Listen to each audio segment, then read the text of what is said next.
Buenas noches, estimados y estimadas participantes. Gracias por estar puntuales y presentes dentro de lo que es el último día de la capacitación Inventarios Ambientales de Flora y Fauna. Vamos a dar inicio de inmediato con la temática que tenemos preparada para el día de hoy, que es concluir la parte de lo que es inventarios ambientales, inventarios forestales, ¿no? En específico para el desarrollo del anexo de la viabilidad forestal. Entonces, vamos a dar inicio. Vamos a continuar en donde nos quedamos el día de ayer, que era ya en la parte aplicativa de lo que es la parte del levantamiento forestal, ¿no? Entonces aquí vamos a ver en primer lugar un par de conceptos y luego vamos a revisar las tablas también que tenemos acá subidas al aula virtual. Ya les voy a compartir la pantalla, ¿no? Un momentito menos.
En cuanto a lo que tiene que ver al recurso forestal, bueno, la parte de los materiales que vamos a ir manejando el día de hoy y también lo que es la presentación actualizada está subida al aula virtual, ¿no?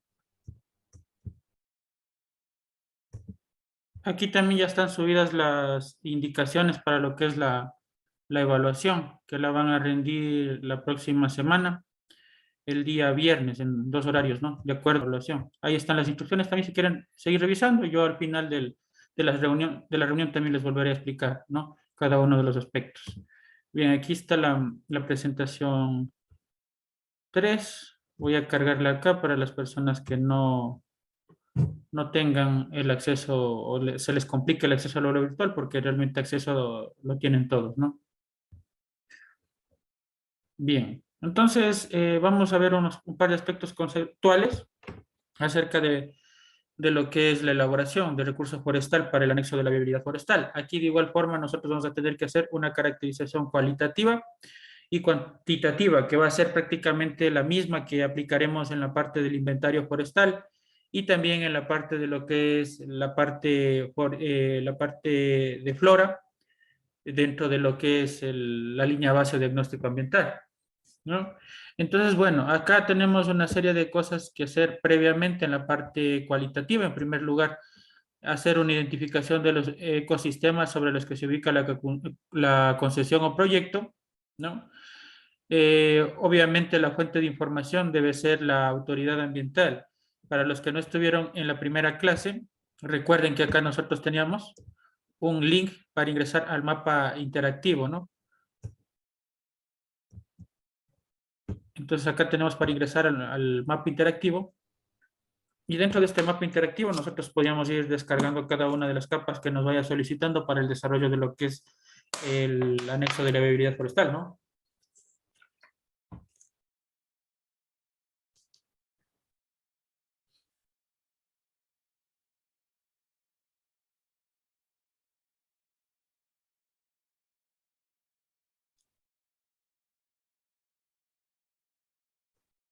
A veces no se carga, ¿no?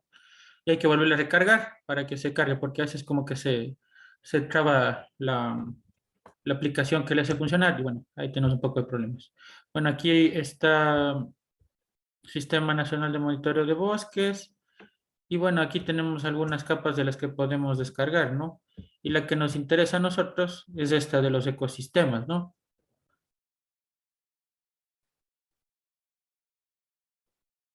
Como ustedes podrán observar, hay partes en las cuales no están determinado el ecosistema, ¿no? Es ya sea porque no tiene un ecosistema representativo o la información de ese sitio es insuficiente, ¿no? Entonces acá si ustedes le dan clic, ahí van a poder descargar lo que es el shape, ¿no? Que es lo que necesito yo para realizar esta parte.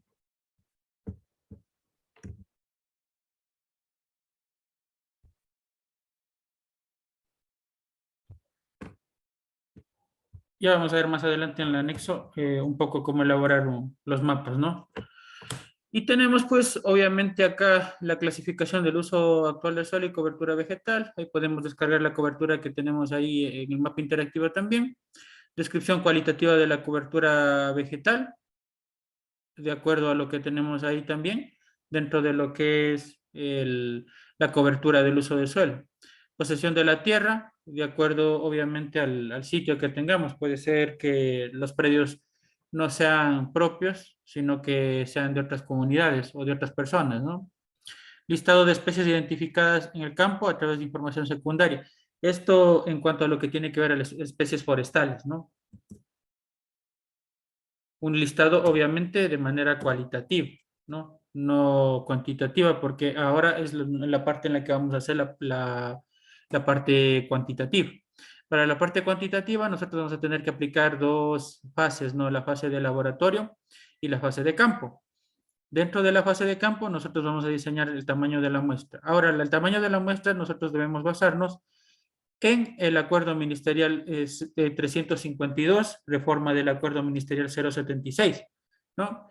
Acá nos menciona que para definir lo que es el tamaño de la muestra para hacer el inventario forestal, el área que nosotros representemos, el área que nosotros vayamos a hacer el muestreo, debe representar al menos el 1% del total del área del sitio, ¿no? O del proyecto o del lugar en el que se va a ubicar el proyecto.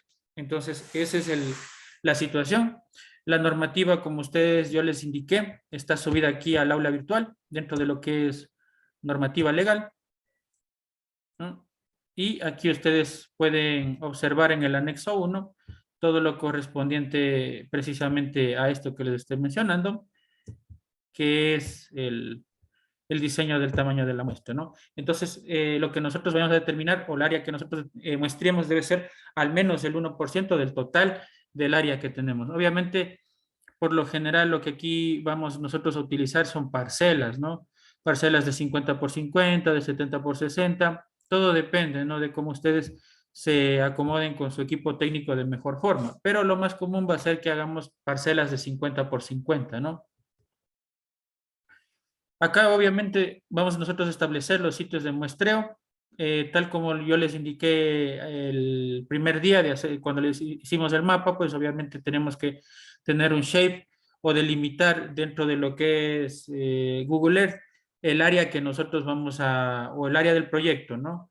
Una vez determinado eso, colocamos una malla de muestreo y hacemos un muestreo aleatorio simple y así pues obviamente ya tendríamos lo que corresponde a los sitios de muestreo donde que vamos a hacer. Recuerden que debo tomar tantas parcelas como sea necesario para completar el 1%, ¿no? En este caso, para el ejemplo que está mostrado acá, que es del bosque El Cercado, el total son 7.500 que dan, el 1% son 6.000 metros cuadrados, así que estamos justo dentro del rango, ¿no? También existen varios materiales, insumos y equipos que debemos utilizar dentro de lo que es la toma de datos. Lo más importantes o los más fundamentales, pues estará primero, obviamente, un GPS, ¿no? Un GPS que, si es posible, esté calibrado o que tenga muy buena señal. No es aconsejable conseguir un GPS de los baratos, el GPS 10X, por ejemplo, que no nos va a servir mucho, ¿no? Tratar de conseguir un GPS que sea bastante bueno y que, bueno, nos vaya a representar la señal en el sitio, ¿no? Los celulares por lo general no sirven cuando se está en zonas boscosas o en otros lugares porque no dan señal, ¿no? Es lo complicado con los celulares. En cambio, los GPS sí dan señal aunque se encuentre metido dentro de un bosque o obstaculizado por un bosque, ¿no? O por los árboles, ¿no? Porque muchas de las veces a los celulares los árboles les quitan la señal, o sea, les tapan, más bien dicho, no les permiten tener señal, a diferencia de un GPS. La brújula, bueno, no es tan necesaria, solamente nos serviría en el caso de que necesitemos orientarnos y dentro de un bosque, bueno, sí va a ser un poco complicado, ¿no? Pero para eso, obviamente, si vamos a ir a la selva o algún bosque un poco extenso, debemos llevar a una persona que sea de la zona para que nos pueda guiar correctamente. El ipsómetro es un aparato que sirve para medir altitud, ¿no? Y obviamente los vamos a utilizar nosotros para medir la altura de los árboles, tanto la altura comercial como la altura total. Pero hay que considerar también la utilización de jalones o muestras o testigos, es decir, unos palos que tengan una medida determinada y esa calcular mediante la utilización del ipsómetro o del clinómetro también puede ser, ¿no?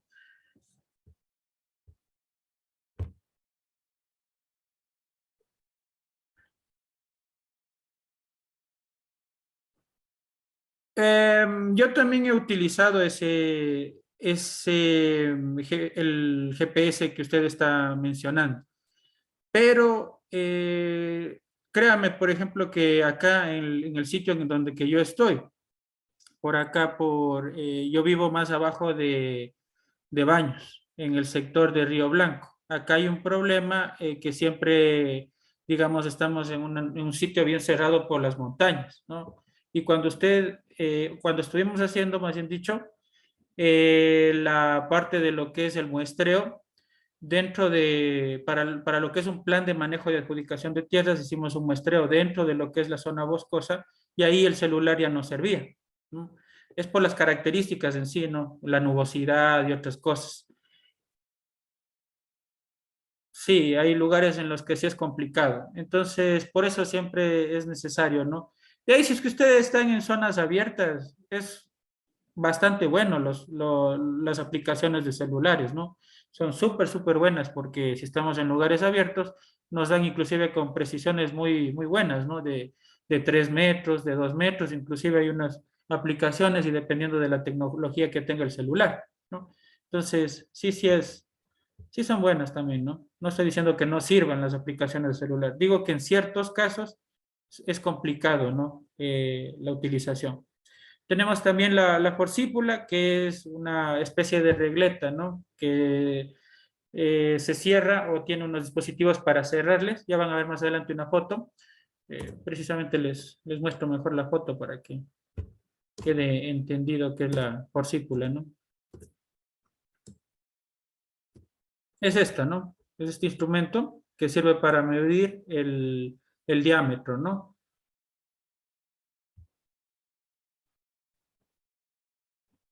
Ya, pero también tenemos otro instrumento que también nos sirve para medir lo que es el diámetro, que es la cinta diamétrica, ¿no? Que muchas de las veces cuando la zona es difícil de acceso, no vamos a poder llevar la forcípula, ¿no? O tenemos que caminar largas distancias, porque las forcípulas muchas de las veces pesan bastante, ¿no? Y de igual forma es complicado su manejo, si es que sobre todo estamos en un sitio bastante inclinado, va a ser complicado. Entonces, por eso también utilizamos la cinta diamétrica. Luego tenemos tijeras telescópicas de poder que sirven para podernos abrirnos camino, los binoculares también, cámara fotográfica, radio portátil y wincha topográfica. Bueno, eso es ya otras herramientas adicionales, ¿no? Pero lo básico siempre será tener la cinta diamétrica, la forcípula, el ipsómetro o unos testigos o jalones que sirvan para medir la altitud, el GPS, que sería lo más necesario, ¿no? Y bueno, en cuanto a lo que tiene que ver a materiales, podemos utilizar o necesitaremos estacas, cinta biodegradable, ¿no? Marcadores indelebles, pintura en spray que sea también biodegradable, libreta y driza. Bueno, la libreta más que nada, ¿no? Lo otro, la driza, no es tan necesario. Entonces, lo que necesitamos acá en este caso sería la cinta biodegradable, los marcadores indelebles y la libreta, que sería como materiales adicionales. Y en equipos, como les digo, la cinta diamétrica, la forcípula y el ipsómetro, ¿no? El ipsómetro y el GPS, que sería lo necesario. Entonces, en la fase de campo, pues yo voy a tener que tomar datos, pues obviamente voy a ir con una hoja ya preparada, en donde que yo voy a tomar ciertos datos.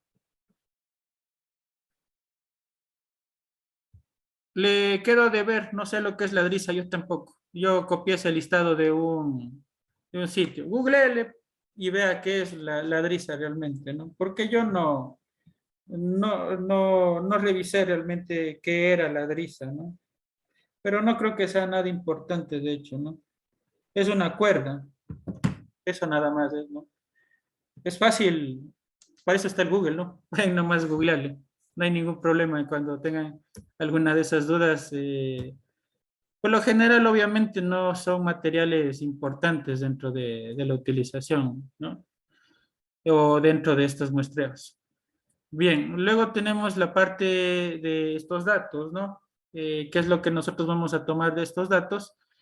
Obviamente tenemos que llevar una hoja ya preparada y esa hoja pues debe contener la parte del número del individuo, la familia, el género, la especie. Nosotros nos vamos a especie y nombre común, ¿no? Aquí falta colocar el nombre común porque nosotros, ¿qué es lo que vamos a levantar dentro de lo que es el campo? Va a ser el nombre común en realidad, ¿no? Esa va a ser nuestra, eh, digamos, va a ser nuestro, vamos a poder nosotros guiarnos a partir de lo que es el nombre común y realizar esta parte. Ahora hay herramientas también digitales, ¿no? Que es para identificar plantas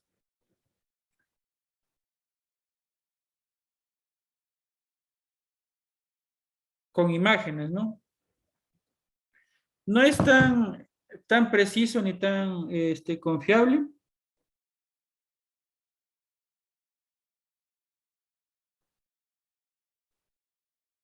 Se llama PlantNet, se llama la aplicación. Yo utilizo esa aplicación, pero como digo, es bastante complicado, por así decirlo, que no confiarnos solamente en eso. Necesitamos obligatoriamente el criterio de un forestal o un botánico, ¿no? La aplicación se llama PlantNet. Yo les voy a colocar aquí, está en el Google Play, ¿no? PlantNet. Y sirve para identificar lo que son plantas o especies a través de lo que es fotografías, ¿no? Entonces ahí también podríamos utilizar fotografías en el caso de que no podamos identificar directamente, ¿no? Bien, gracias por su aporte. Ahí nos dice también el compañero otra aplicación que puede utilizar, ¿no? Naturalist, dice él, ¿no? Bien, entonces, obviamente vamos nosotros a acudir, vamos a realizar la identificación de estos géneros y obviamente todo esto tiene que ser de especies que superen los 10 centímetros de diámetro a la altura del pecho, ¿no? Ahora, para tomar el diámetro a la altura del pecho, nosotros debemos tomar a una altura de 1,3 metros. Y una guía para poder realizar esto es la siguiente, ¿no? La que tenemos, de acuerdo, obviamente, a las características que tenga el árbol, todo va a cambiar. Si es que estamos en terreno plano, obviamente va a ser fácil la medición de hacer hacia 1,3 metros, ¿no? Entonces aquí, por ejemplo, tenemos varios casos. Por ejemplo, cuando está el árbol, nacen dos árboles del mismo sitio o están pegados los dos árboles, entonces ahí hay que hacer, por ejemplo, dos mediciones. Si está inclinado, hay que hacer la parte perpendicular, ¿no? y entre otros datos ahí. Entonces ahí ustedes se pueden guiar más o menos para cómo ustedes pueden hacer la determinación. Tiene que estar más o menos a una altura de 1.3 metros, que es la altura a la que se encuentra el pecho de una persona promedio, ¿no? Por eso se llama diámetro a la altura del pecho.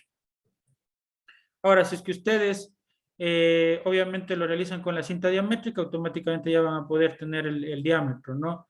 Y si lo realizan también en este sentido con la forcípula, también. Pero puede ser que llegado el caso ustedes no tengan ninguna de esas dos herramientas, pueden hacerlo con una cinta normal, ¿no? De las cintas de albañil, ¿no? Las cintas esas largas que se cargan, pueden utilizar esa. Y pues partir de lo que es el perímetro, ¿no? De la circunferencia, obtener mediante eso lo que es el diámetro y así sucesivamente, ¿no? Pero obviamente lo principal y lo más importante va a ser tener al menos la cinta diamétrica, que es una de las herramientas que más se utiliza, y si no, pues la forcípula. La forcípula es un poco más cara, ¿no? Ese es el problema. Y es por eso que a veces se opta por tener la cinta diamétrica. Entonces, obviamente, ¿no? Lo primero que yo voy a hacer es ya, como tú he determinado previamente, la parte de los sitios de muestreo con coordenadas, acudo con el GPS, marco los puntos, delimito obviamente la parcela y una vez que esté delimitada la parcela, aquí está, ¿no? Delimitada la parcela, una vez delimitada la parcela, ahí empiezo a realizar lo que es el muestreo, ¿no? Cada vez que yo voy muestreando, o más bien dicho, tomando los datos, le voy marcando el árbol para no confundirme, ¿no? Entonces, esa cinta que se deja ahí es una cinta biodegradable. La cinta biodegradable me parece que está a 10,50 cada uno de los rollos que son medianitos, ¿no? Entonces, eso tienen que ustedes también considerar y obviamente van a tener que utilizar eso, ¿no? Porque, o marcadores indelebles, pero bueno, el problema es que muchas de las veces los marcadores pueden dañarse, ¿no? Bien. Entonces ahí está también utilizando la forcípula, como digo aquí, realizando la medición con la cinta diamétrica y también están aquí marcando o dejando la marca con lo que es la cinta biodegradable, ¿no? Y midiendo pues obviamente los árboles con el ipsómetro o también como digo con el testigo. El testigo nosotros colocaríamos aquí, por ejemplo si el testigo viene marcado con 2 metros o tiene 2 metros de altura, más o menos de ahí nosotros con la vista podemos irnos guiando y podemos tomar la medición. Ahora nosotros hay dos datos que nosotros aquí vamos a tomar, que es la altura total y la altura comercial, ¿no? En cuanto a la altura comercial, nosotros vamos a medir la distancia vertical desde el nivel del suelo hasta la cima del árbol y la altura comercial es desde el nivel del suelo hasta la parte que empieza la bifurcación, ¿no? Es decir, hasta donde que es comercialmente útil el árbol, porque una vez que el árbol se bifurca, ¿no? O empieza o tiene una bifurcación bastante importante, ya no podemos utilizarlo, ¿no? Entonces ustedes, todo árbol que ustedes hayan visto, bueno, excepto lo que son, lo que respecta pues ya a otro tipo de plantas como lo que son las palmas, así esas no se bifurcan, pero bueno, si ustedes cualquier árbol que ustedes conozcan o identifiquen, van a ver que siempre tiene una ramificación, una parte de la bifurcación. Entonces ahí, hasta ahí es la parte considerada de útil, ¿no? Puede ser que también existan, ¿no? Hay otros árboles que desde abajo se bifurcan, pero son ramas bien pequeñas. Estamos hablando del sitio en el cual prácticamente deja de ser útil el árbol, es decir, donde que empieza una ramificación importante, ¿no? Entonces, una vez que nosotros ya hayamos hecho esta parte, ¿no? De los datos, tenemos que pasar a la parte de la fase de laboratorio, en donde que vamos a transcribir todos esos datos que obtuvimos en campo. El primer dato obviamente va a ser el diámetro a la altura del pecho. la parte de lo que es la altura total y la altura comercial, y partimos de esos tres datos. Para calcular el área basal, ¿yo qué es lo que voy a hacer? Voy a utilizar la fórmula, área basal es igual a pi sobre 4 por el diámetro de la altura del pecho elevado al cuadrado, ¿no? El diámetro de la altura del pecho ya lo tomamos en campo, el pi es una constante que es 3,1416, y pues obviamente el diámetro de la altura del pecho le multiplicamos al cuadrado y obtenemos una área basal. El área basal, ¿cuál es la finalidad de utilizar el área basal o calcular el área basal? Calcular el volumen de madera en pie. Y una vez que tengamos el volumen de madera en pie, poder obtener el costo representativo o el valor comercial que tiene ese sitio. Esto es con fines, obviamente, de poder preservar y poder evitar la parte de lo que es la tala indiscriminada o la tala ilegal de los sitios en los cuales nosotros estamos sucediendo. Y de igual forma, si es que existiera el caso de realizar, pues, en este caso, de que tengan que realizar algún tipo de utilización, pues tendrían que cancelar el valor. De hecho, en la parte del inventario forestal les va a salir un valor, ¿no? Y ese valor tienen que cancelar a lo que es el Ministerio de Ambiente, ¿no? Patrimonio Natural. La parte del inventario forestal. Aquí no, todavía no. Aquí el valor no es que tengan que cancelar todavía, sino ya para cuando tengan que presentar el inventario forestal. Ahí sí tienen que pagar. Recuerden que el volumen, el metro cúbico de la madera en pie todavía sigue valiendo $3, ¿no? De acuerdo a lo que dice la normativa. Entonces nosotros aquí vamos a tener un volumen total y un volumen comercial. Vamos a calcular multiplicando el área basal por la altura y por el factor de forma, ¿no? Que, bueno, ahí tenemos que diferenciar las especies que nosotros identifiquemos como latifoliadas y paraconíferas, ¿no? Que son una clasificación que se les da a los árboles, ¿no? Entonces tenemos acá, la altura es lo único que cambia, ¿no? Porque vamos a tener un volumen total y un volumen comercial. La altura total y la altura comercial es lo único que va cambiando, y obtenemos pues el volumen total y el volumen comercial, y pues así podremos pues obtener el volumen total de metros cúbicos en la parte comercial y poder eso multiplicar por el factor de $3 y obtener el valor comercial que tiene el muestreo que nosotros hemos realizado, ¿no? Tenemos de igual forma otros datos que obtener: la densidad relativa, la dominancia relativa, el índice de valor importancia, el índice de Simpson.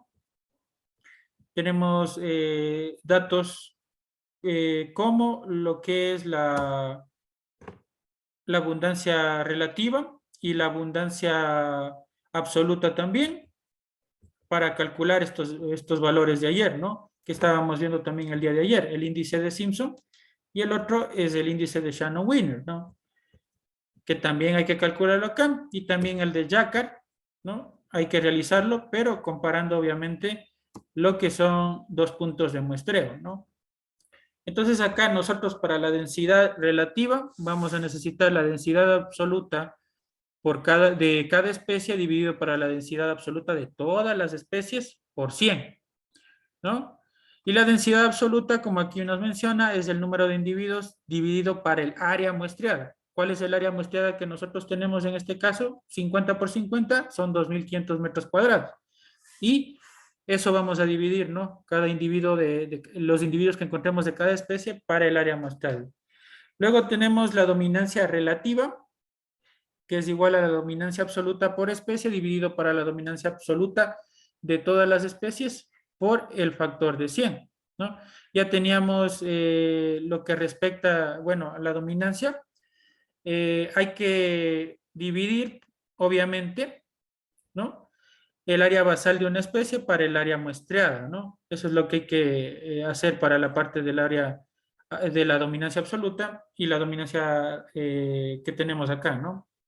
La dominancia absoluta por especie dividido por la dominancia absoluta de todas las especies. Es de acuerdo al área basal. La densidad es de acuerdo al número de individuos. Luego el índice de valor importancia, que ustedes Bueno, estábamos observando también el día de ayer, sería densidad relativa más dominancia relativa. El valor máximo en total debe sumar 200%, ¿no? Y conforme una especie que se acerque a ese valor, mayor es la importancia que tiene dentro de la importancia ecológica dentro de nuestro sitio muestreado, ¿no? Mientras más se acerque al 200%, que es el valor total, o bueno, más bien dicho, la especie que tenga mayor porcentaje es la que más importancia tiene, ¿no? Luego tenemos el índice de Simpson. El índice de Simpson va a ser, como ustedes recuerdan el día de ayer, la sumatoria de la de lo que es la abundancia relativa elevada al cuadrado, ¿no? Y pues vamos a tener un factor entre 0 a 5. Primero hay que calcular obviamente las individuales y luego la total. Vamos a tener un factor de 0 a 5. Y si es que tiene superior a 3, quiere decir que el sitio tiene buena diversidad, ¿no? Y acá tenemos el índice de Shannon-Wiener, que de igual forma lo vimos el día de ayer, sumatoria de la abundancia relativa por logaritmo natural de la abundancia relativa, ¿no? De cada una de las especies, y así obtenemos el factor, ¿no? Mientras más cercano esté sea al 1, quiere decir que no existe mucha biodiversidad, ¿no? Entonces, eso vamos a realizar en este momento, vamos a practicar esa parte, vamos a revisar, más bien dicho, esa parte. Y eso lo tenemos acá en el último módulo, que es el módulo 3, tabla de volumen y tabla de índices de valor importancia. Entonces se descargan esos dos y vamos a ir revisando, ¿no?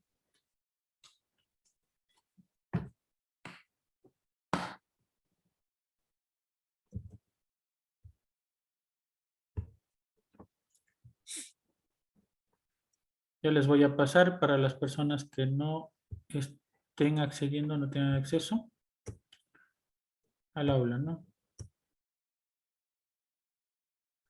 Ya ahí están subidos los dos documentos, ¿no?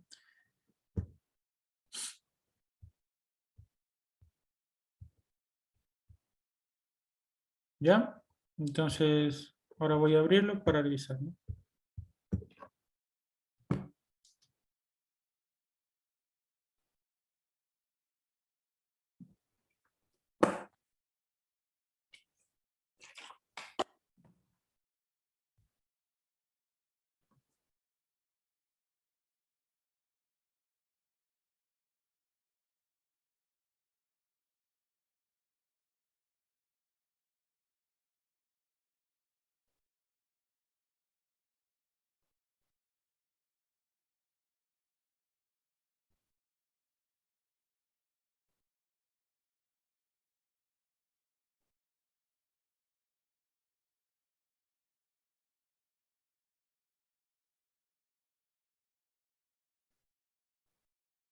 Ya, entonces ahí abrimos.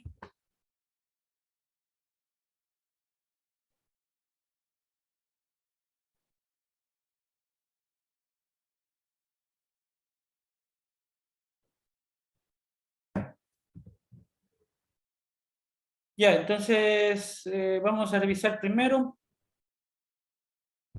la tabla de volumen, ¿no? Datos datos que tenemos en campo.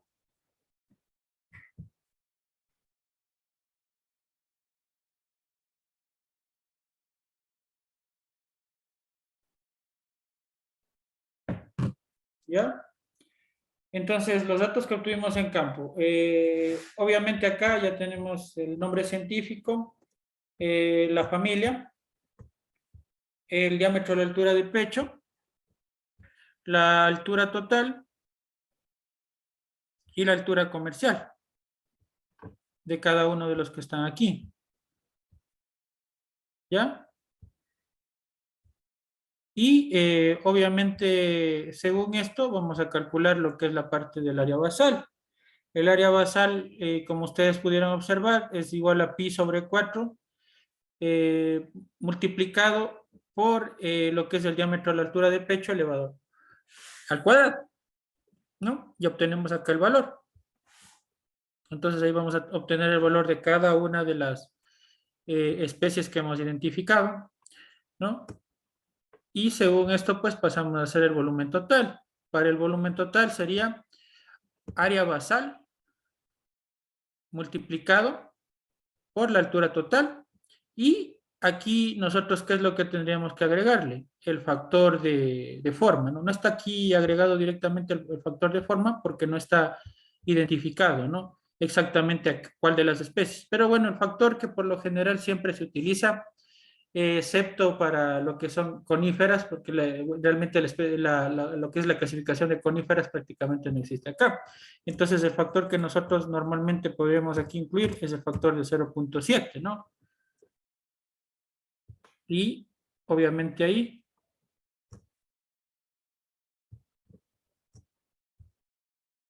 y acá vendría a ser igual forma el factor de 0.7.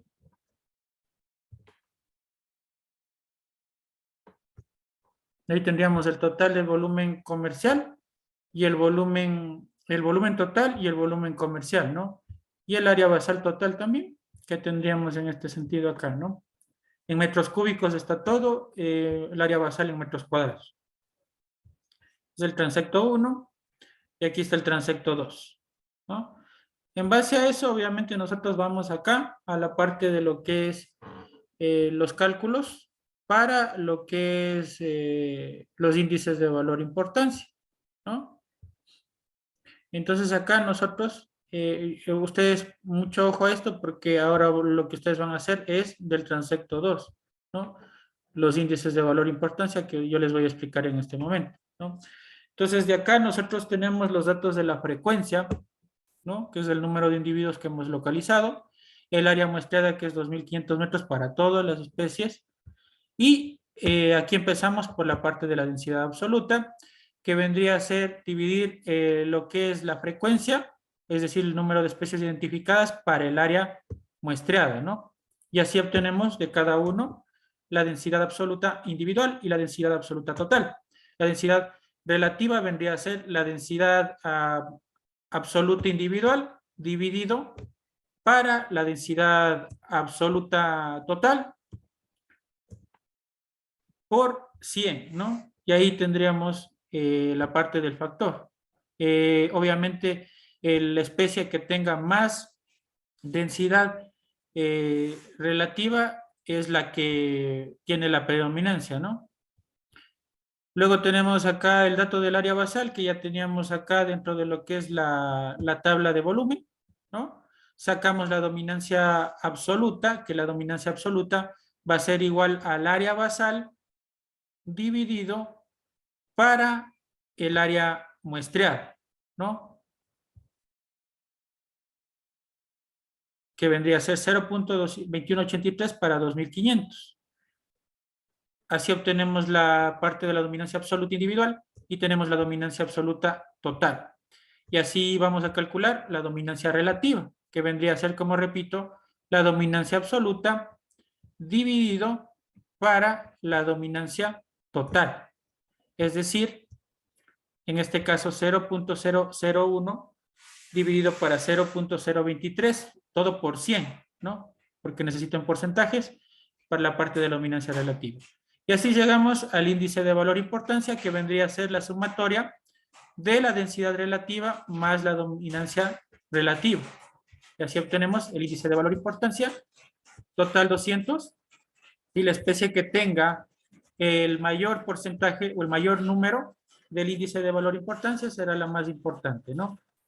Luego tenemos la parte de lo que es la abundancia relativa, que vendría a ser el número de individuos para el número total de los identificados o los muestreados, es decir, 1 para 92, ¿no?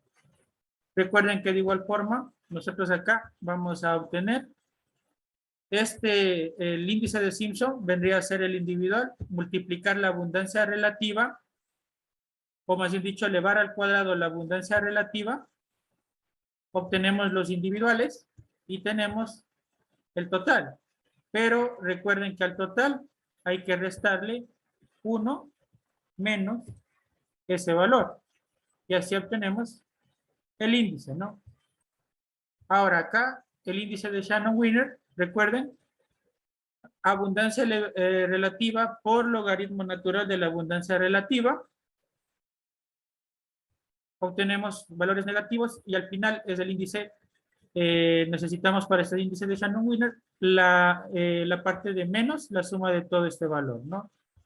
Y así obtenemos un valor, en este caso de 3.15, que quiere decir que la biodiversidad de este sitio, según el índice de Shannon-Wiener, es buena, ¿no? Pero según el índice de Simpson, tenemos una biodiversidad baja, ¿no? Y así haríamos de todos los factores. El día de ayer también es prácticamente lo mismo, ¿no?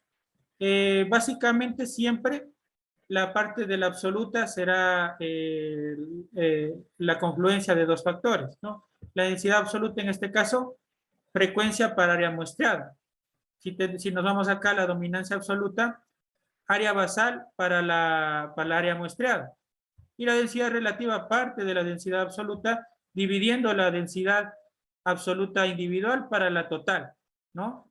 Y obtenemos, y obviamente multiplicado por 100 para obtener el valor, ¿no? El índice de valor importancia, dominancia relativa más densidad relativa. El índice de Simpson, abundancia relativa elevado al cuadrado. Y el índice de Shannon-Wiener, lo que vendría a ser la abundancia relativa por el logaritmo natural de la abundancia relativa, ¿no? Y así obtenemos los valores que están acá. Ahora ustedes en este momento lo que van a hacer es el mismo ejercicio que está acá, pero para el transecto 2, ¿no?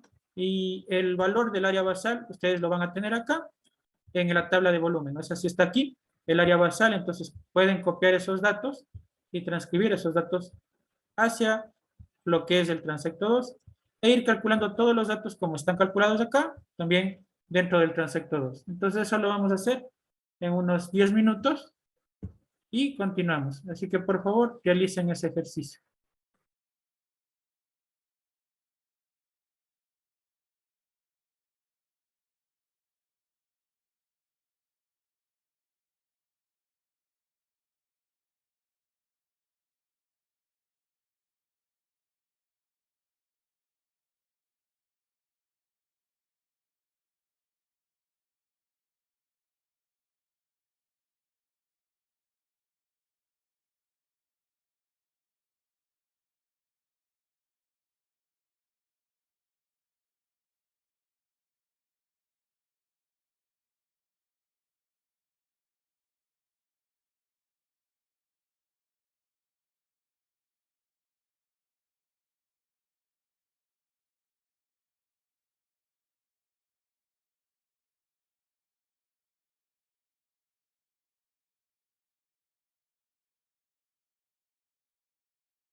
Inge, una pregunta.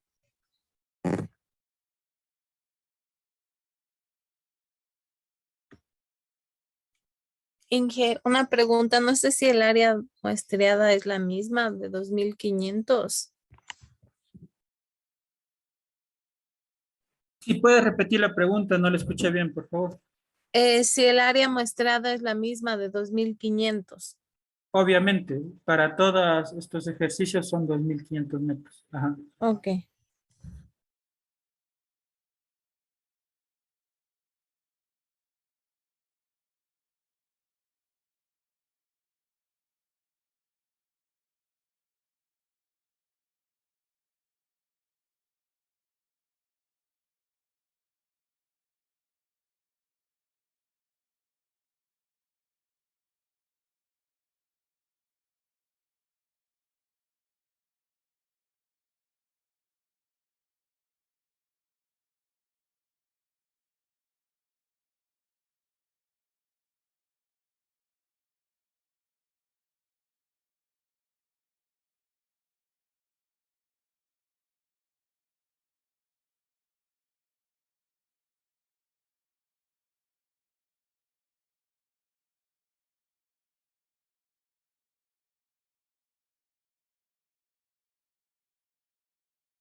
Bien, entonces, espero que hayan podido finalizar. Esa tarea no hace falta que la envíen, ¿no? Solamente para que repasen esa parte de cómo hacer el cálculo de la tabla de volumen y también lo que es índices de valor e importancia, ¿no? Bien, entonces, obviamente todo eso tiene un momento respectivo, ¿no? Del anexo de la viabilidad forestal. Por cierto, al aula está subido lo que es la norma para la elaboración de los estudios de impactos ambientales y está también acá los TDRs para la elaboración del anexo de la viabilidad forestal, ¿no?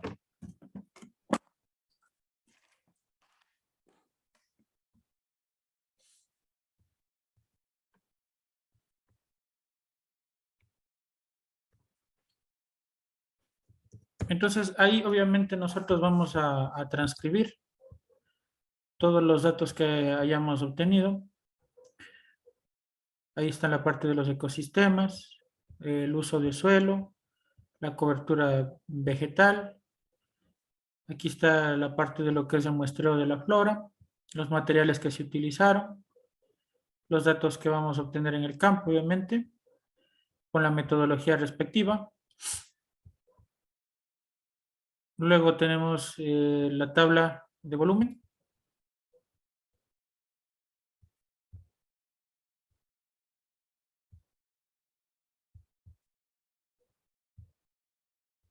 Y luego tenemos los resultados, ¿no? De los índices. Obviamente hay que analizar, hay ciertos análisis que hay que hacerlos también, como por ejemplo la distribución diamétrica, ¿no? Dividiéndoles obviamente en clases de acuerdo a los centímetros que tenemos. Pueden ser 6 clases a las cuales ustedes la dividen, ¿no? Tenemos el área basal y tenemos el cálculo de lo que es el volumen comercial aproximado por hectárea, ¿no?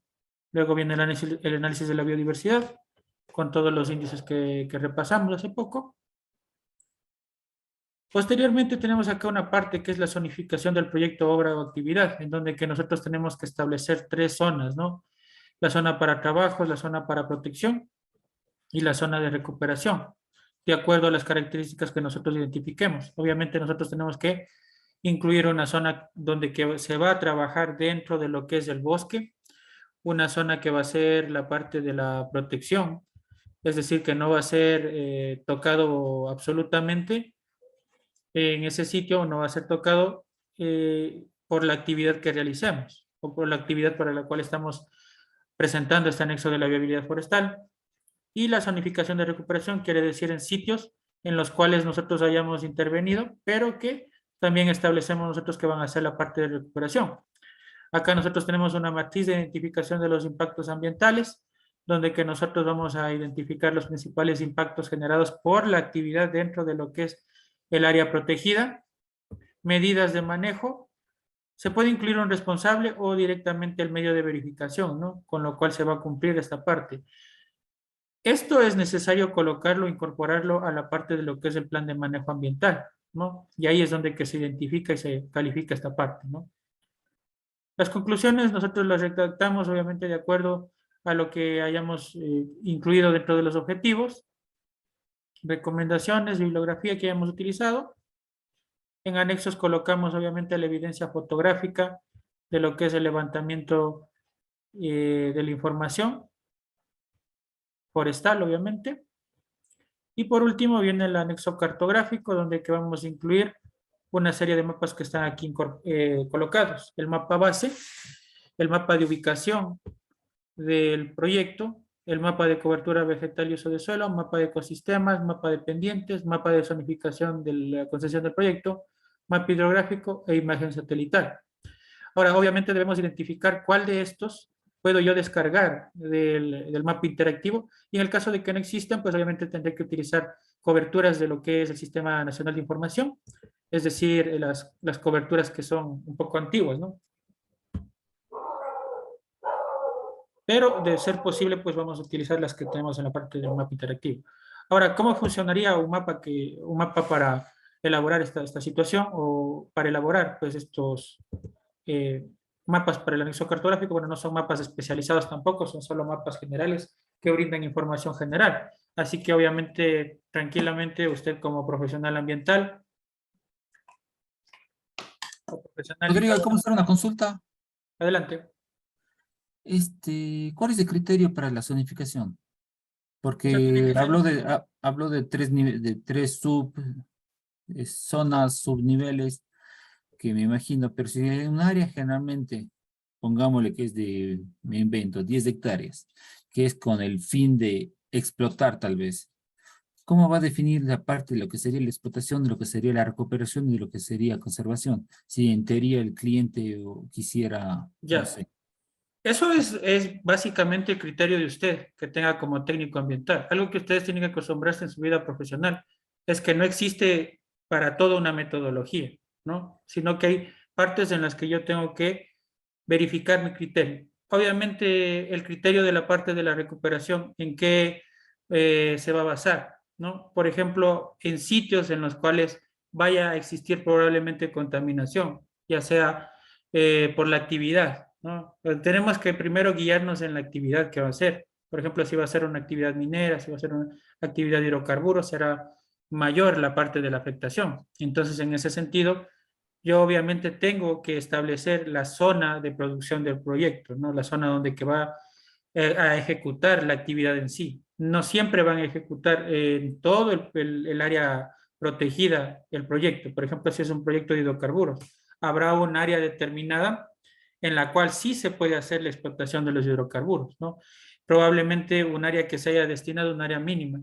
Pero de esto nosotros debemos considerar que, ¿no? El área de explotación tenemos que hacer mediante lo que es la herramienta buffer, ¿no? Nosotros aquí tenemos, en geoprocessing tenemos la herramienta buffer. Entonces, dentro de esto nosotros vamos a colocar, obviamente, el área que tenemos, el área de explotación, y a partir de esa área de explotación, nosotros vamos a establecer un buffer y dependiendo, obviamente, del tipo de proyecto, ¿no? Es Pero decir, por ejemplo, no se utiliza criterios también a nivel ecológico, como por ejemplo dejar, no tampoco explotar todas las especies que estén dentro de lo que se va a explotar, sino dejar, por ejemplo, ciertas especies o dejar especies para que recreen sombra o especies de que se pueda crear una especie de tipo conexión de nichos, claro, todo, movilidad todo eso que de ustedes están especies hablando. justamente para que esa zona después se recupere, se pueda repoblar, alguna cosa así. Sí, todo lo que usted considere es criterios. No, esto no existe una metodología exacta. Esto ya es, como les repito de nuevo, esto es una metodología que recién están aplicando, ¿no? No existe un sitio donde que les diga, no, aquí es la metodología y así hay que hacerlo. Lamentablemente nosotros como profesionales a veces nos acostumbramos a que todo, para todo necesitemos una guía y no siempre vamos a tener esa guía, ¿no? Obviamente tenemos que utilizar el criterio técnico. Por ejemplo, en el caso del que yo les estoy hablando, de las líneas de transmisión hidroeléctrica, ¿no? Bueno, me salí de la parte de los hidrocarburos, ¿no? Por ejemplo, de los hidrocarburos, yo tengo el sitio exacto y voy a establecer un buffer. Obviamente, yo no puedo tampoco especificar un criterio demasiado técnico, ¿no? Como el que usted está hablando, pero si es que está en su capacidad y en su medida establecer criterios mucho más amplios y muchos más técnicos, perfecto. Pero si es que usted no tiene el conocimiento o no tiene los conocimientos muy amplios, obviamente va a tener que establecer un criterio sencillo. Y el criterio sencillo sería mediante el establecimiento de un buffer, ¿no? En el cual yo voy a considerar, por ejemplo, la contaminación generada por las emisiones a la atmósfera, ¿no? Probablemente exista una posibilidad de que exista una contaminación de al menos unos 200 a 500 metros alrededor del sitio en el cual va a situarse la producción. Entonces ahí yo considero el buffer, ¿no? Buffer de 200 metros alrededor de, en este caso, del sitio en el cual va a hacerse la explotación. Ahora, si usted quiere aplicar criterios mucho más técnicos, pues perfecto, ¿no? Eso le va a colocar y le va a considerar dentro de lo que es la zonificación. Y justifica esa parte porque ha habido especies indicadoras, ha habido especies que son endémicas, etcétera, ¿no? Cualquiera de esas situaciones, especies que están en peligro de extinción, utiliza cualquiera de esos criterios técnicos. Pero el criterio más sencillo es establecer un buffer mediante, obviamente, la herramienta buffer que está acá, alrededor, qué sé yo, unos 200 metros alrededor del sitio, de explotación. Y esa sería el área de protección, por así decirlo, o más bien dicho, el área sí, el área de protección, ¿no? Y luego vendría la parte de lo que es el área de recuperación, que vendría a ser destinar una zona que obviamente va a ser para la producción, pero que posteriormente necesita aplicar, pues obviamente, medidas que vengan a hacer la recuperación. Por ejemplo, dentro de lo que es los hidrocarburos, nosotros tenemos piscinas de tratamiento, donde que se almacenan los lipios, sitios pues donde que se destinan para lo que es la descontaminación de suelos, in situ, entre otras situaciones. Entonces podríamos ahí considerar esa el área de protección. Por ejemplo, para el caso que yo hice es de lo que es una sistema de distribución eléctrica. Entonces acá para la distribución eléctrica, les voy a mostrar el mapa precisamente, ¿no? Para la distribución eléctrica, nosotros tenemos la zonificación.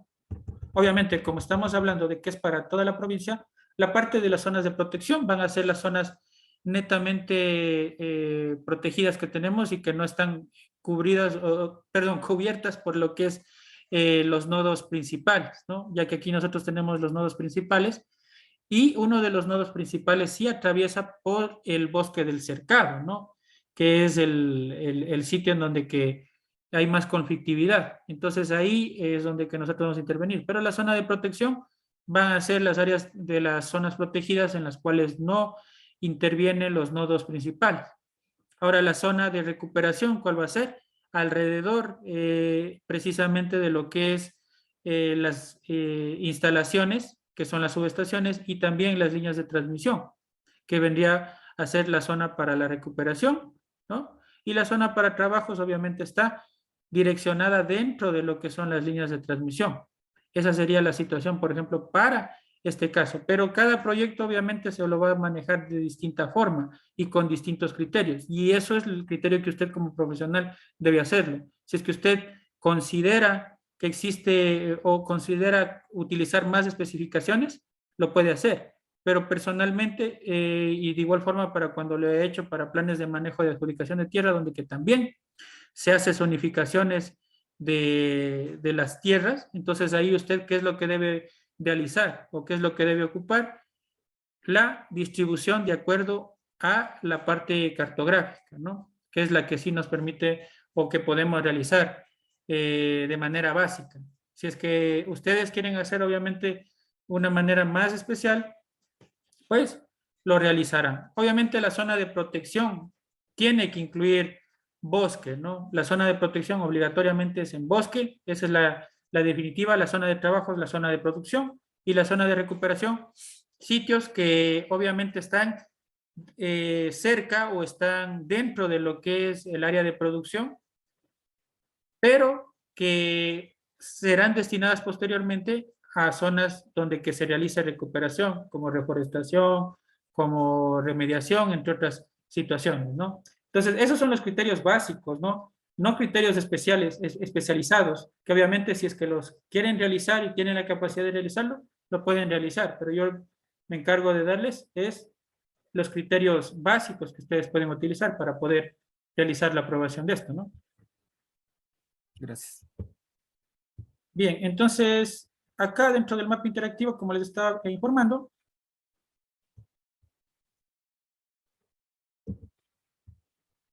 dentro del mapa interactivo ustedes pueden descargar las capas. En este caso, por ejemplo, voy a descargar una de las capas. Bueno, lo primero que yo obviamente debería hacer acá es cargar el shape del lugar. Pero antes de cargar nada,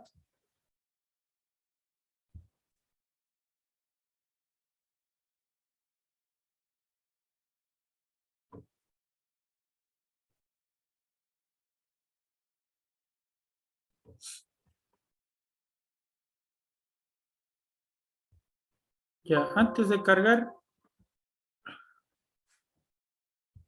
voy a darle aquí clic derecho y voy a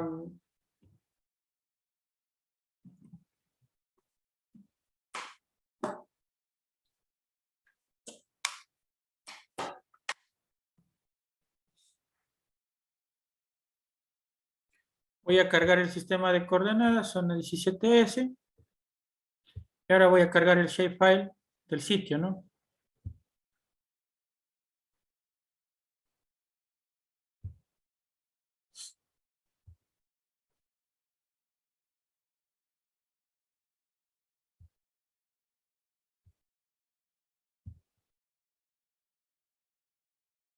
Vamos a agregar el shape. Y obviamente sobre lo que se refiere al shape, pues obviamente voy a cargar todo lo que corresponde a las capas que necesito, a las capas que voy a utilizar, ¿no? Aquí le recarga, no sé si es que en el caso que no cargue, ¿no?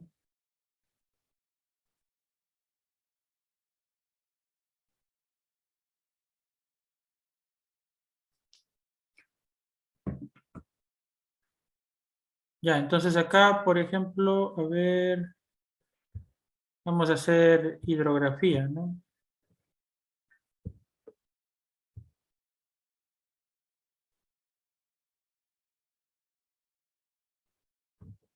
Balance hídrico.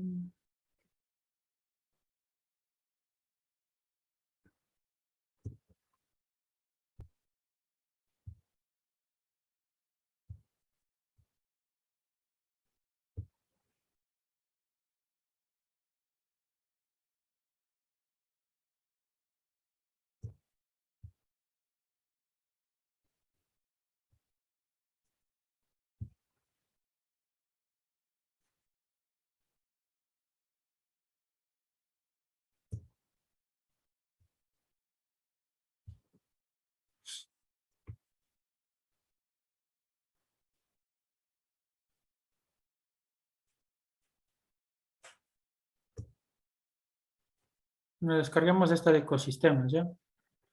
Entonces acá podemos descargarla. Descargamos el shape. Una vez que esté descargado, pues hay que descomprimirlo, todo el shape dentro de una carpeta, ¿no? Y posteriormente lo que hay que hacer es cargar, ¿no?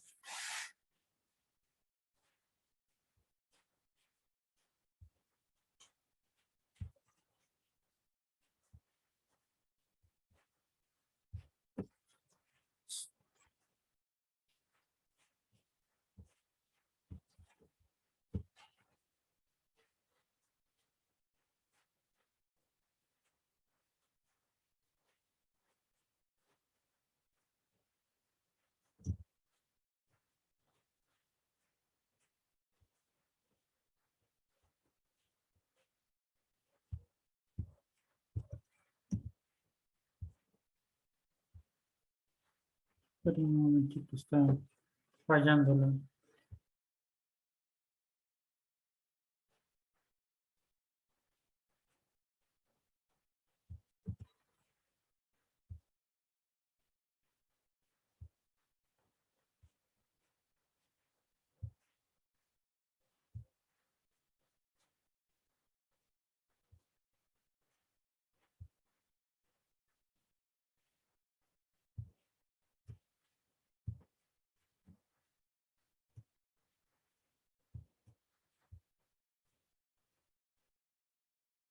Ya les voy a compartir.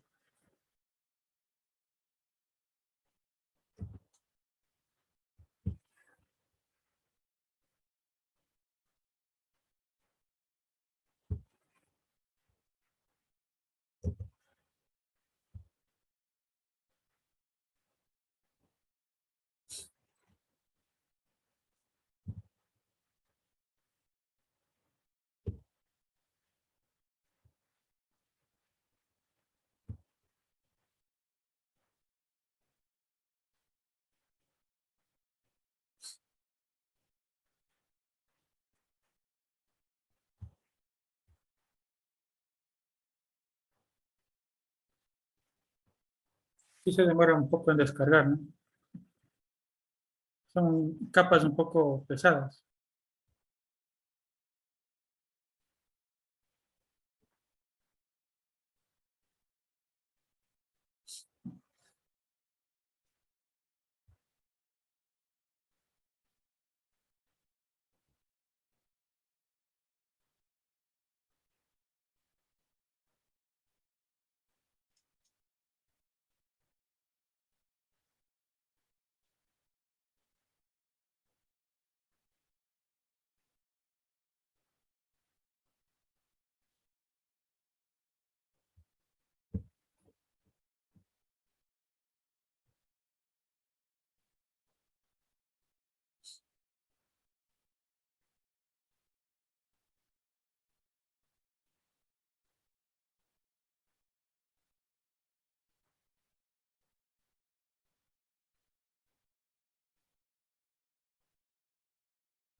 Listo, ahora sí ya los comparto.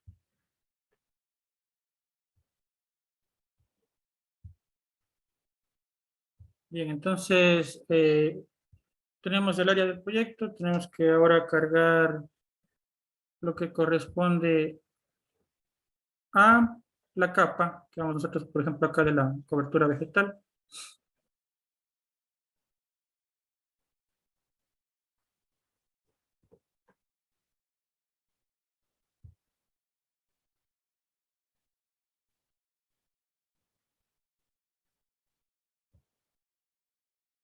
Podemos hacer para más facilidad un recorte, para que no pese tanto, ¿no? No se trabe el ArcGIS, de igual forma tener los resultados más concretos.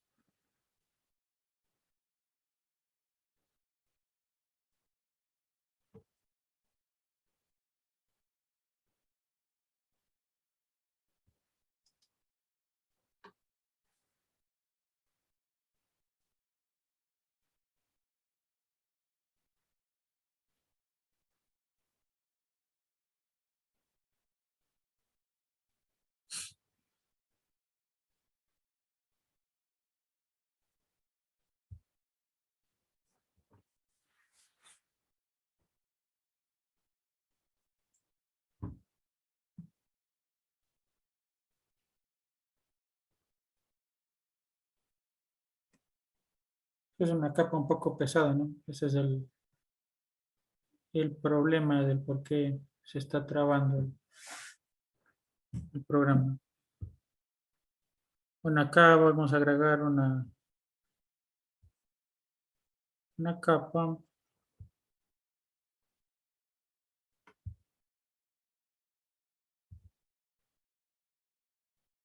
Cobertura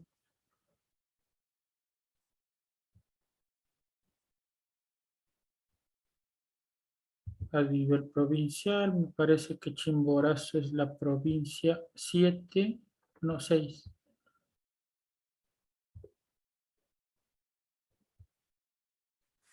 Ya, y vamos a recortar, ¿no? Vamos a recortar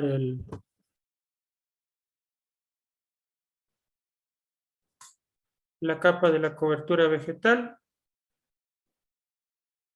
Vamos a recortarle con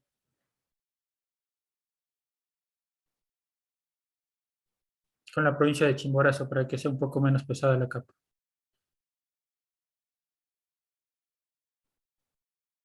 Entonces, lo primero, como les dije, ¿no? Cargar el shape del proyecto, luego cargar la capa base.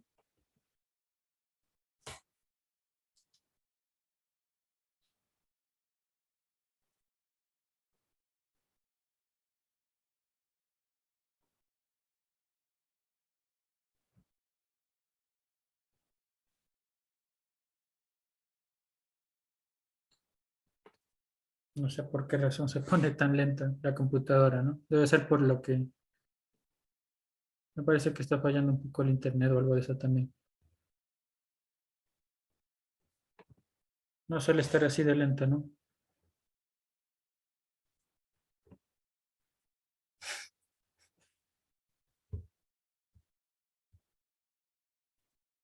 Voy a hacer un recorte rápido.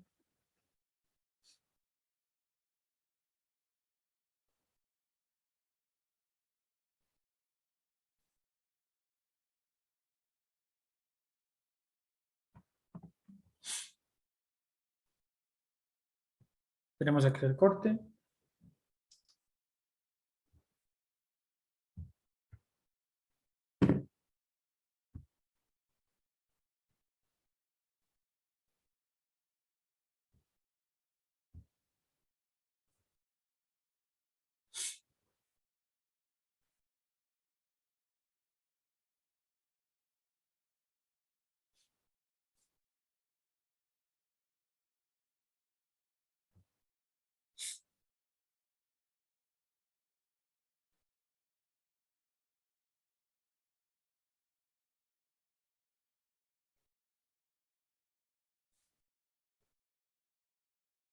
Al parecer se va a demorar mucho.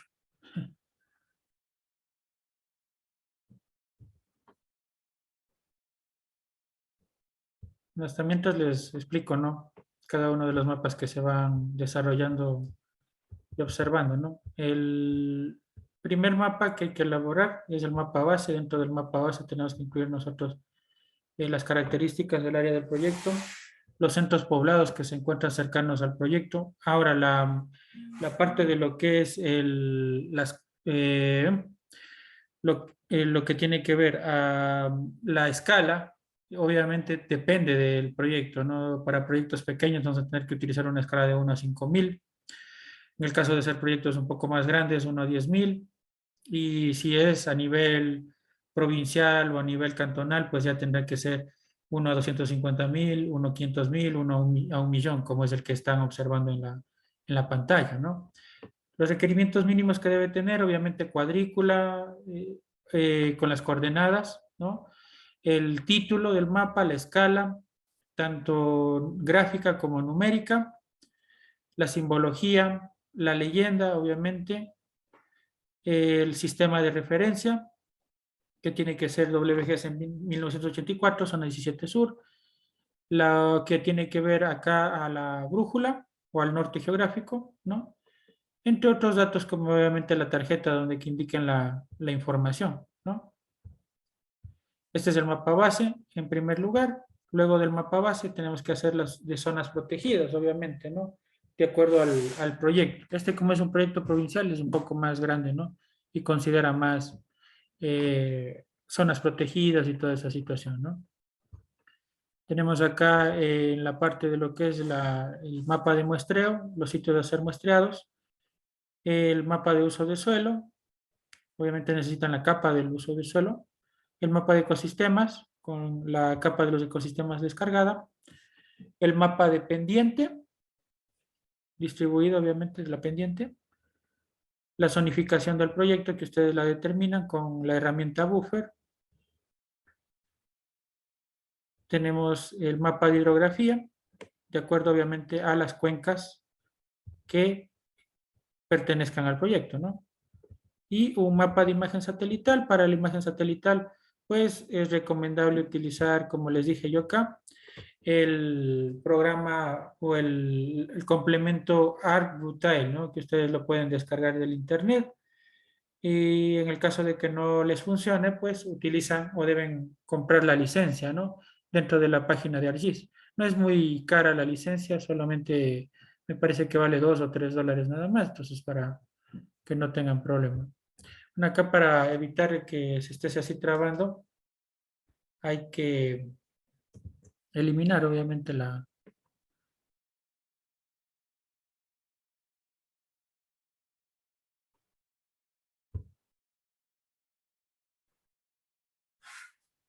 capa que está haciendo que el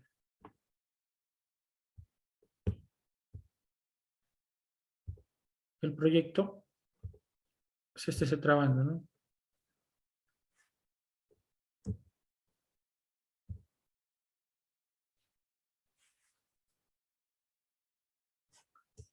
Este siempre hay que colocarlo por detrás del shape. Este lo vamos a remover.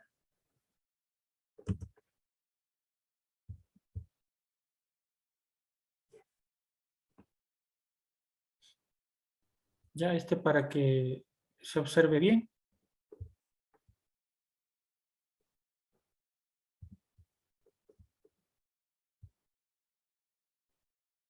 Podemos colocarle este que dice Hollow. Aquí obviamente le vamos a dar por categorías al mapa de la cobertura.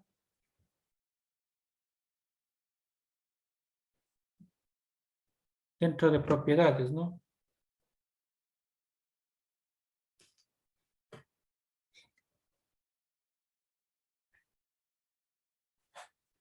Ahí dentro de propiedades le vamos a distribuir para que podamos tener la característica de cada una de las coberturas, ¿no? Categorías.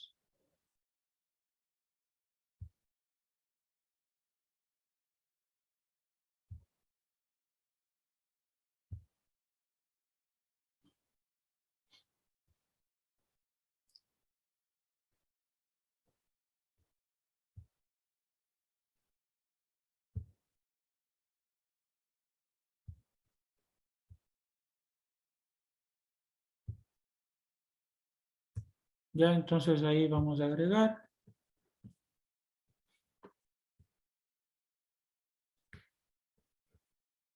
Vamos a darle un poco más la escala. Vamos a colocar uno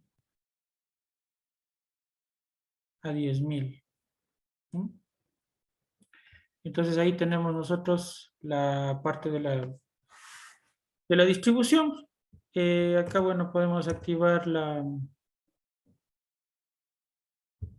etiqueta para que aparezca el nombre. Y podemos cambiar el modo ya para generarle como mapa, ¿no? Obviamente ustedes ya tienen que tener un cajetín ya predefinido. Solamente ustedes acá en Change Layouts cambiamos el cajetín o el diseño del mapa.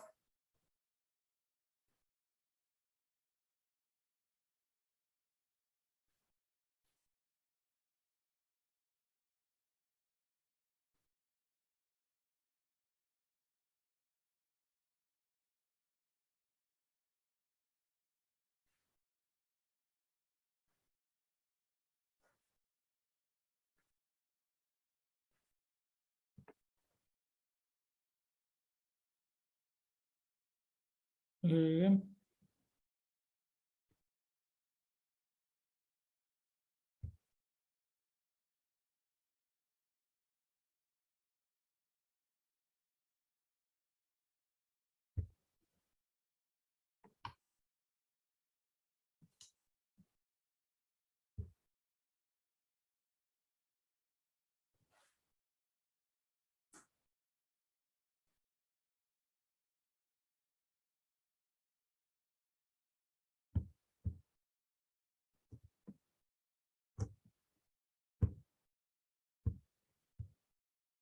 Mapa base.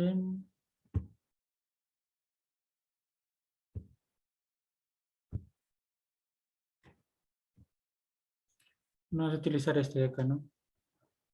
Eso es solamente para cargarle la parte de lo que es el cajetín, nada más, ¿no? Layer tiene que estar acá. Se le mueve esto. Colocamos finalizar.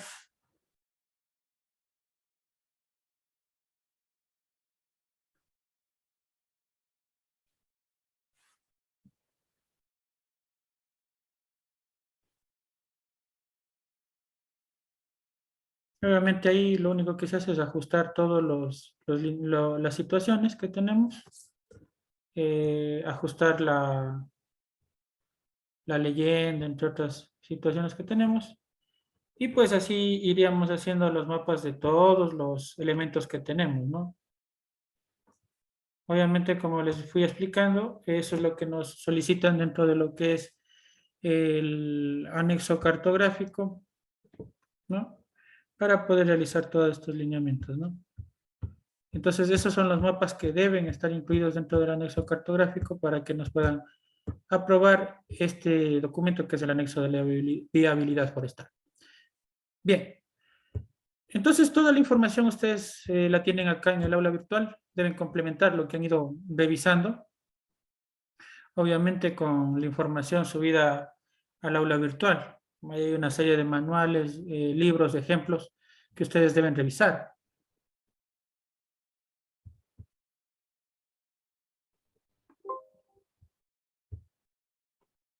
Ya. De igual forma, la evaluación, ¿no? Ya está subida acá las instrucciones. Dentro de esto, las evaluaciones van a ser el día 23 de septiembre, es decir, el próximo viernes, de 14 a 15 horas y de 15 a 16 horas. Tienen el listado del orden de evaluación, ahí está asignado el horario de acuerdo a lo que es las inscripciones. Les va a llegar el link a sus correos que proporcionaron dentro de lo que es el formulario de inscripción. Hasta el día martes, o más bien dicho, el día martes 20 de septiembre hasta las 22 horas, ¿no?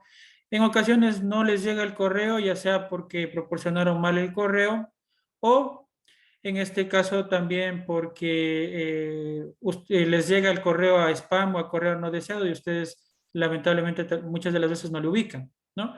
Entonces, si es que no les llegara, pues no hay ningún problema, no hace falta que envíen ninguna notificación, ¿no? simplemente les va a llegar a sus respectivos correos una notificación el día viernes en la mañana, en donde que les proporciono yo el link, que el link es el mismo para todos, solo se activa diferente con la parte de lo que es la cédula, ¿no? Van a tener que ingresar en la hora y fecha correspondientes. Si es que su horario está desde las 14 a las 15 horas, no es necesario que ingrese a las 14 horas en punto, ¿no? Traten de no ingresar todos a las 14 horas en punto, traten de ingresar 14:10, 14:20, 30, no hay ningún problema, ¿no? En el caso de que llegara a estar fallando la plataforma, porque lamentablemente suele fallar la plataforma, entonces en ese sentido daríamos otro día la evaluación, ¿no? No habría ningún problema en ese sentido. Hay un banco de preguntas que está acá. Si ustedes descargan el banco de preguntas, van a tener ahí, son 100 preguntas. De estas 100 preguntas les van a tomar 20 preguntas, ¿no? Deben colocar tal como está aquí dentro de lo que es la evaluación, es decir, el cuestionario, deben colocar tal como está ahí las preguntas que les salgan, ¿no? Obviamente tienen que repasarse, no es factible que solamente ya porque tienen el banco de preguntas ya no se repasen las preguntas que están acá. Creo que sería muy lógico, pues, aprenderse correctamente las preguntas y no tener ningún problema en la evaluación. Si es que ustedes se aprenden las preguntas, no se va a tardar más de 5 minutos en entender la evaluación, ¿no? Porque ya tienen las respuestas y no hay ningún problema. Pero si es que no se aprenden, pues hasta que estén buscando las respuestas, probablemente busquen malas respuestas y tengan problemas, ¿no? Entonces acá, la pregunta correcta es la que tiene el número 1 en la parte derecha. Por ejemplo, ¿cuáles son los niveles de organización jerárquicos de la biodiversidad? Y aquí está, estructura, composición y función. Esa es la respuesta correcta, ¿no? Esa es la que deben colocar dentro de la evaluación. Como les digo, de aquí les van a salir las 20 preguntas y deben rendir. No hay ningún problema en que aprueben, seguro que van a aprobar porque obviamente ya tienen el cuestionario, así que por favor solamente tienen que concentrarse, ¿no? Obviamente la prueba es de opción múltiple, ¿no? Así les va a aparecer tal como está dentro de como está aquí, con opción múltiple, ¿no? Y ustedes deben responder la que está correcta. Son las mismas preguntas que están aquí, les sale, pero deben responder la correcta, es decir, la que tiene el número 1 en la parte derecha. En ocasiones les aparece que activen la cámara web, ¿no? Cuando están realizando la evaluación. Pero ustedes ignoran ese mensaje y continúan realizando la evaluación. No es obligatorio, ¿no? Porque ya sea que muchos no tengan la cámara o de otra forma también esté fallando lo que es el internet o cualquier situación, ya no les funciona la cámara, ¿no? Lo que sí yo les aconsejo que ingresen desde su computadora, no ingresen desde celulares. Pueden también rendir desde celulares, pero lamentablemente les puede fallar muchas de las veces, ya sea la conexión o la página se les puede cerrar. Entonces, por eso es preferible dar desde una computadora. Tienen 30 minutos para rendir la evaluación. Pueden ingresar, como les digo, en cualquier tiempo de lapso establecido entre el horario que ustedes tengan, ¿no? En la hora de evaluación que ustedes tengan, siempre van a tener 30 minutos. Inclusive si es que ingresan 14 horas con 50 minutos, por ejemplo, igual tienen 30 minutos para rendir la evaluación. La nota mínima para aprobar es 14/20 y ahí se les genera automáticamente el certificado. Ahora el certificado llegará, o más bien dicho, les enviaré a su correo electrónico posterior a que hayan aprobado. Yo les envío el día lunes, es decir, el viernes 23 rinden y el día lunes 26, 23, 24, sí, 26, yo les envío el mensaje acerca del día que les va a llegar los certificados y en el caso de que también requieran el físico, hay algunas personas que accedieron al certificado físico de manera gratuita, más no el envío, ¿no? Por si acaso, el envío no está incluido, el envío ustedes tendrían que cancelar, que es un valor entre $5,50 a $6. En el caso de que requieran, de ahí para todos, obviamente se les va a incluir el certificado en formato digital, ¿no?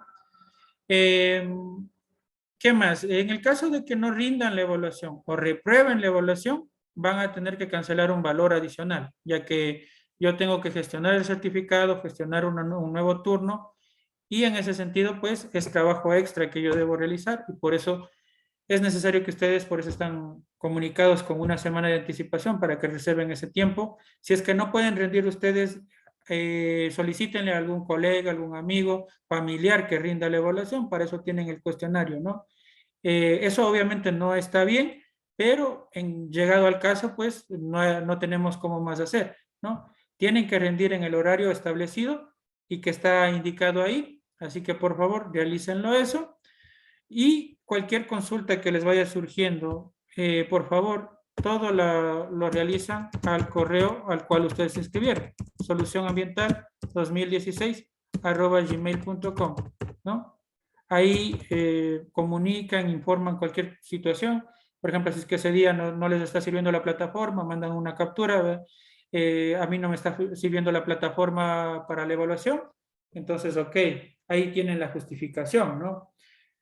No es justificación al no contar con un buen internet, por ejemplo, ¿no? Por eso ustedes tienen que prever, excepto que, bueno, ya sea una falla general y, bueno, ustedes tengan cómo justificar. Entonces ahí no cancelarían el valor adicional, yo les tomaría el turno y les obtendría el certificado otro día, ¿no? Esa es la situación, así que por favor no se olviden de rendir la evaluación y les agradezco por su participación en el curso, pues, y esperándoles ver en futuros cursos también. Gracias a ustedes por su participación, pues, y como les digo, está la información toda adicionada. A ver, tengo una pregunta. Buenas noches. Disculpe las preguntas de la consulta popular, si tal vez ya tienen los anexos según su experiencia o es conveniente o no, tal vez. No entiendo la pregunta. Buenas noches. Disculpe las preguntas de la consulta popular. Si tal vez ya tienen los anexos y según su experiencia es conveniente, no tal vez. Bueno, personalmente sería de analizar. De hecho, todavía no se sabe, no han salido tampoco los anexos de la consulta popular, donde que me imagino estará aclarado cada una de las preguntas, ¿no? Pero personalmente, a primera instancia, se ven para la parte ambiental, se ven buenas o se ven eh, adecuadas, ¿no? Sabiendo en este caso, pues la parte de la compensación, sobre todo en las zonas orientales, siempre hace falta esto de la compensación, ¿no? A personas porque muchas de las veces las personas dañan los bosques. Bueno, anteriormente había ya el proyecto Sociobosque, ¿no? Que evitaba invitaba a las personas a no dañar un bosque, a no talar un bosque a cambio de compensación económica, ¿no? Pero es muy difícil, ¿no? Y no creo que es cuestión de este curso el hablar de esa temática realmente, ¿no? Es cuestión profesional de cada quien, ¿no? Bien, eso, muchísimas gracias y pues bueno, cualquier consulta la pueden realizar a lo que tiene que ver al correo que les acabo de proporcionar. Una buena noche a todos, pues, y espero que realicen la evaluación correctamente. Cualquier cosa me informan nomás. Muchas gracias, una buena noche.